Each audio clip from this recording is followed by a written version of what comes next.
Welcome back to ESBR Boxing's YouTube channel. Delighted to be joined by Danny, and this is a big fight breakdown video for the huge fight happening at the Co-op Live Arena, the new Co-op Live Arena in Manchester at the end of October, as Jack Catterall faces Regis Prograis. Regis Prograis, of course, former two-belt super lightweight champion. Jack Catterall coming in off that victory last time out against Josh Taylor in his rematch. Before we get into it, if you're watching this video, please do subscribe to the channel. Drop us a like. There's an icon in the corner there where you can subscribe and not miss any of our content, whether it's big fight breakdowns, interviews with fighters, previews, reviews, reaction videos, you name it, we've got you covered. But yeah, this is a big fight breakdown video. As I mentioned, Danny, we're talking about Catterall Prograis. It was meant to happen in August, pushed back now until the 26th of October due to an injury.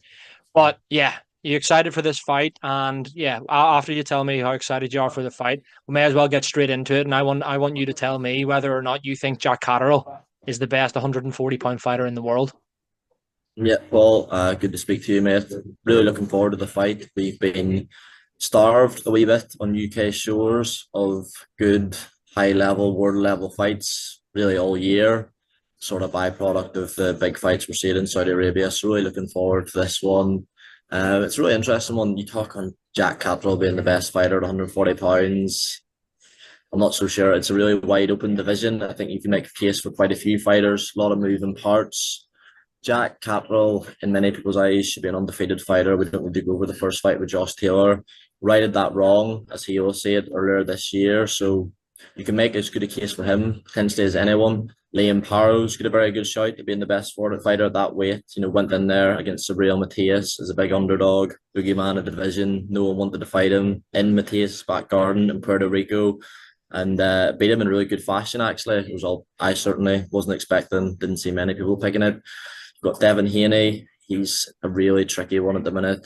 I sort of feel for Devin Haney, not just because of what happened in the Ryan Garcia fight with the weight and the subsequent drugs test, but it seems as if he caught more flack in the aftermath of that fight than Garcia did. So I'm not sure if that fight's officially been ruled a no contest yet. You'd imagine it has. So he's, again, technically an undefeated fighter, but it's hard to get the optics of what happened in that fight out of your head. So rightly or wrongly, he'll be penalised for that.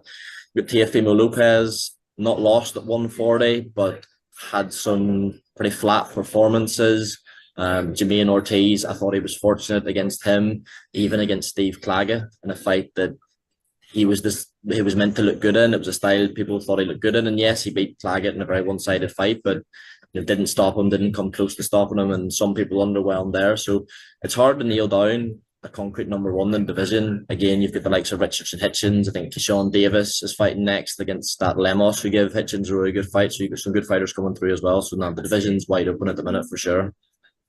Yeah, mate, I think it was probably a bit of an unfair question to ask because, as you said, there are so many different candidates who will all believe themselves that they are the best fighter at 140 pounds. I mean, it's probably one of them where you go around and ask 100 different boxing fans around the world who's the best 140-pound fighter. You're going to get maybe about 10 different answers in total, something like that. You know what I mean? Yeah. Again, Jack Catterall, although you might look at it and think you can't say he's the best fighter in the division if he's never actually won a world title or doesn't have one. But then when you look at, as I said, don't need to go over the first Taylor fight, should have won and all of those belts, and then obviously beat him in the rematch. And at the time, Josh Taylor was seen as the best fighter in the division for that first fight. So then, a lot of people think Catterall will beat him. So then do you have him at number one? But it is an interesting one. I think the Haney one's interesting for me. I would have Haney as my number one, but that's trying to just ruling out the Garcia fight altogether. But then it's hard to convince yourself to still have Haney as number one after seeing that fight. I do know what you mean. So yeah, so many different fighters in there. As you mentioned, Teofimo Lopez, another one. Resume speaks for itself, but has somewhat underperformed when you think he's going to look good. So yeah, as you mentioned, so many moving parts, and hopefully, within the next few years, there maybe is, someone that we can get undisputed fight or full unifications, and we will find out who the single best super lightweight is on the planet. But I think we're a little while away from that right now. Looking back at this actual fight, Danny, Regis Prograis coming in off that defeat to Devin Haney last time out. Prograis' only other defeat was, of course, the Josh Taylor. How much of a favourite, if at all, do you make Jack Catterall here? I do think you have to make Jack Catterall a favourite here. Regis Prograis not look good, not only in the Devin Haney fight, but even in the Danielito Rio fight before that, his big homecoming fight, the Matchroom debut, and that was the fight some people even thought he lost. Um, Whether that's down to, I mean, he's obviously not in his prime. It's how much he's on that back nine. I don't think Zareo really came to engage with him that much. Haney's obviously a very astute back foot fighter, which for quite a flat footed fighter like Prograis is a recipe for maybe not looking your best. Catterall's obviously a very defensively sound fighter. I don't think he'll maybe be on the back foot as much as Haney and Zareo are, so it might be a bit better if you're back in Prograis in that sense. Again, with fight in Manchester, it's essentially Jack Catterall's backyard, and he's got the momentum. The Josh Taylor win, Linares, he beat every second of that fight. He won Dara Foley before that, so he's got, for the first time in a long time in his career, some momentum going into the fight. He's the younger man. So yeah, I think you do have to make Catterall a favourite. The one thing about Catterall that you're starting to hear rumblings about in and around boxing is the effect the weight's having. He's never been regarded as a particularly big 140 pounder, but I remember in the lead up to the second fight with Taylor, there was whispers of it, and Taylor even brought it up in the scales, like, oh, how do you make the weight? And then I thought I would ask Jamie Moore about it last week when he was in Dublin, and he had even said, even though there was no mention of this, look, I think we'll look to win a world title and then potentially moving up. So if the trainer's saying that in a public forum, don't get me wrong, he did say, look, we're making the weight well, we've got a nutritionist and stuff, but if that's what they're willing to say in public, what are the conversations behind closed doors? So I think that's a factor, but no, even with that in mind, I think you do have to make Jack Catterall a pretty clear favourite ahead of the fight. Yeah, man, I make Catterall a favourite too. Interesting there what you said about the weight again. As you mentioned, all the narrative with the Catterall's last few fights against Taylor in particular has all been about Taylor making the weight. But yeah, very interesting that kind of maybe went under the radar, kind of we had the wool maybe pulled over our eyes with that. But yeah, definitely. I mean, don't get me wrong, it's not easy for any fighter, bar heavyweight, to actually make weight. We know that. But yeah, an interesting one. I do make him a comprehensive enough favourite, which sounds funny because you had even people going saying about Catterall going into that rematch that he just caught Taylor on his worst night and that he's levels below. But he showed in the rematch that it wasn't like I was going to say a lucky night, even though he got beat the first time around. But you know what I mean.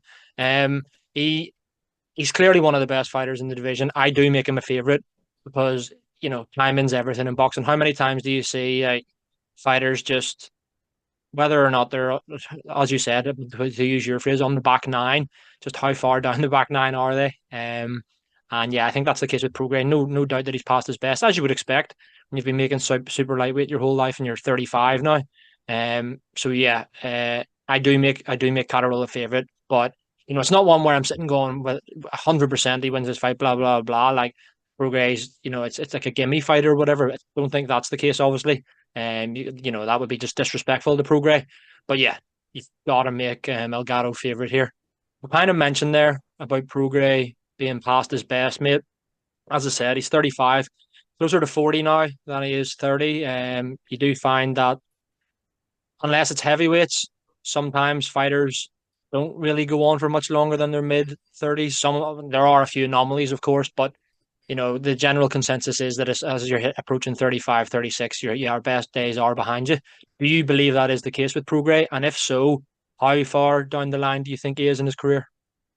I don't think he's completely shot to bits by any stretch. He's not taken in recent fights a huge amount of punishment.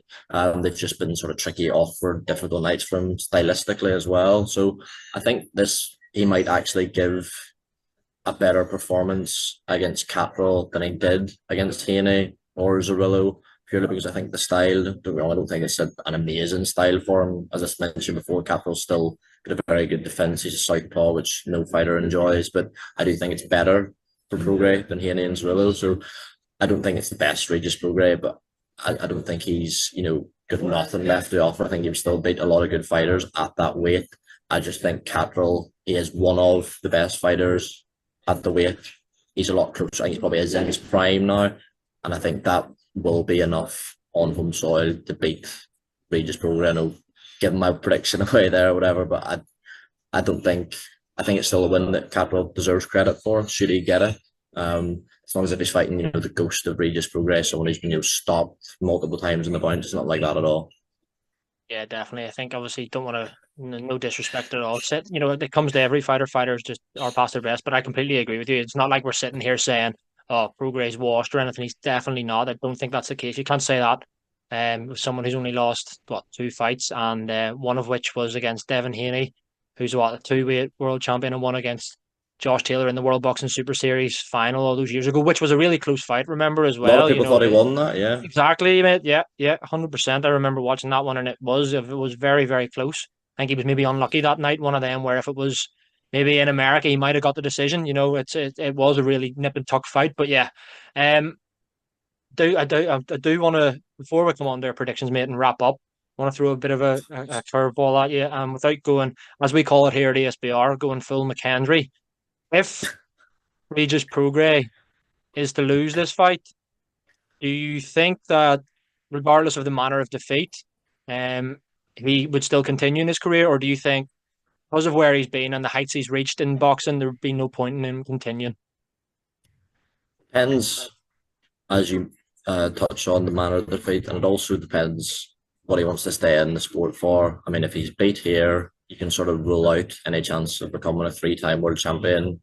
As we touched on at the start of the video, there's a very long queue of fighters who are after a world title shot at 140, and he would be going right to the back of that. And at 35, it's difficult to see how he would, get that shot.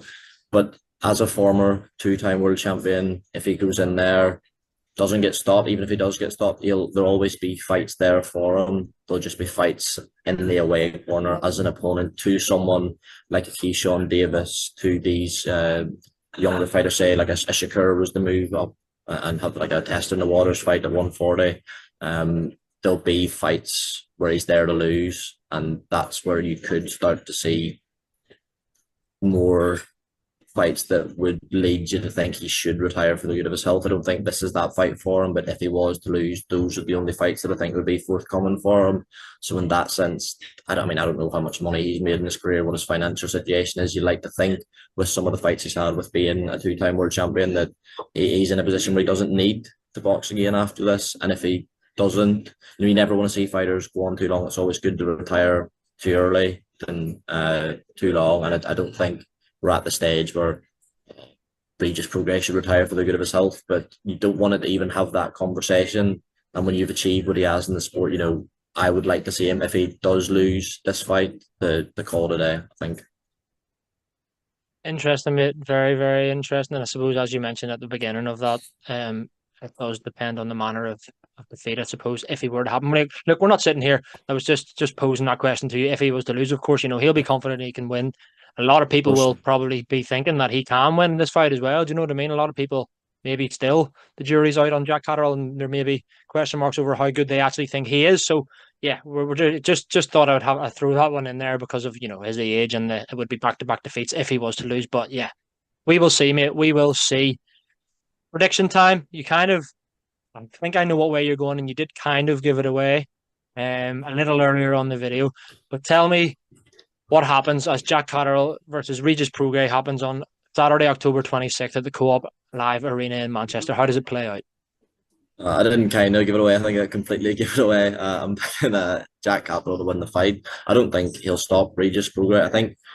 I don't think Jack Catterall's as feather-fisted as some people like to make out. What I think it is, he doesn't tend to put the foot down and sustain his attacks. And I think that might actually because of tough weight cuts, and he's concerned about concerning his gas tank. So I can see him winning a fairly comprehensive unanimous decision, maybe like a 9-3, a 10-2, maybe an 8-4. I don't think it'll be a complete shutout. I think Prograis will have pockets of success. He may even hurt Catterall at one point. You could definitely make a case. Regis Prograis probably is the biggest one punch knockout puncher. That's difficult to say, that Jack Catterall's faced. So that's poses an interesting element. We've never seen Catterall hurt, but I do think Catterall will win a fairly clear unanimous decision. What about yourself? Hey mate, I wish I was sitting here and we had a bit of an argument and a further debate about it, but I can't really disagree with anything you've said there. To be quite frank, always been a big fan of Regis Prograis, still am, but I just think timing is everything as well, and I think that this is perfect timing for Jack Catterall to get a big name, a solid fighter, another big name on his resume. I do believe he wins the fight. Like you, I'd be very surprised if it was a stoppage. But in saying that, you could maybe say Devin Haney's not a huge fighter and he knocked Prograis down, but didn't come close to stopping him, I suppose. Depends what way you kind of look at it. Um, yeah, time will tell me. I don't see. I'm not going to sit here and say that Jack Catterall definitely stops Regis Prograis. I don't think that's the case. I, like you, will go for a fairly convincing, without being a shutout, points victory for Elgato. And yeah, fingers crossed that, well, if it's Catterall, he gets a world title shot that he's deserved. Let's be honest. After this, if he's to win and Regis Prograis, say he wins, then he's right back in the mix there as well, as you mentioned earlier, at becoming a three-time world champion. Danny, thanks very much for joining me, mate. That was the big fight breakdown for Jack Catterall against Regis Prograis. If you like this video and the rest of our content, please do subscribe to the channel. Drop us a comment on what your thoughts on the fight are. And yeah, check out all of the rest of the videos that we do on a regular basis. Danny, all the best, mate. Cheers.